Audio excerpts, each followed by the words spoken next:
design approaches. In this section, we're going to get down to some quite practical, almost step-by-step advice or particular techniques that we can use to help us both model what our user wants to do and how we then shape up and develop our interface. So specifically, we're going to look at the following topics in the next several videos. We'll start off by delving a bit deeper into user goals, and in terms of identifying the different types of goals that our users might have and the importance of thinking about and understanding what our user goals are.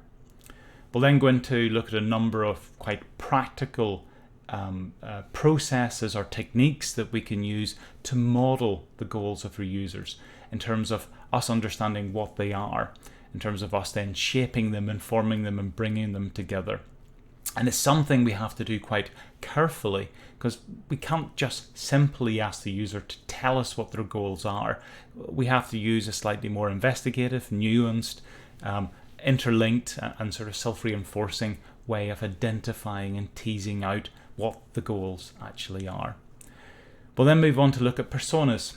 Personas are a modeling technique that are really quite powerful. They provide us a ways of taking a large group of users who probably will express a variety of views, and from that to identify what are the sort of typical or representative view. What is our average user in as far as we will have an average user. And we can then use personas then as a guide for how we then develop our interfaces and to think about how our representative users should and will and can interact with our software. Design techniques go beyond this then to say that, okay, if we understand our user goals, what are the different steps we can use to help us develop an interface in terms of from early sketches working through to wireframes to prototypes. And inside design steps, we'll look at some quite practical pieces of advice that we can use whenever we get down to the nitty-gritty then of actually designing and building our interfaces. But we'll start off first of all by considering user goals and the importance of making sure that we do understand and capture the goals of our users.